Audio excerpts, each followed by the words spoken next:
Greetings from Heartcare Foundation of India. The topic for today is hospital-acquired anemia.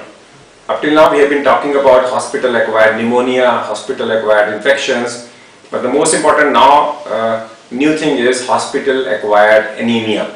That means repeated drawing of blood can cause anemia. Now the study which has come is in a patient with acute myocardial infarction, where they have seen that if you repeatedly draw blood over the next few days, and the patient may end up into a moderate anemia.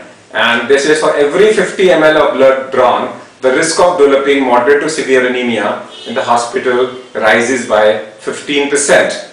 The moderate to severe anemia is common, and it is very important in Indian population where the levels of hemoglobin are already low. What should be done? The answer is very simple.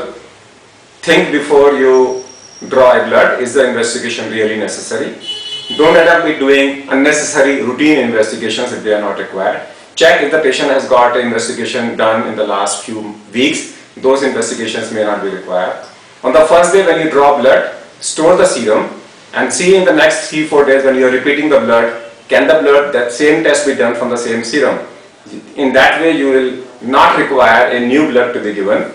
Have a list. Every nurse should know the list. What is the minimum level of blood required for a particular investigation? Say if it is 1 ml, then why withdraw 5 ml of blood? Use a pediatric collection tube so that the blood collected is less. Similarly, use a 2 ml syringe and not a 10 ml syringe. If it is a 10 ml syringe, invariably you will draw 4 ml of blood, even if the requirement is only 2 ml of blood.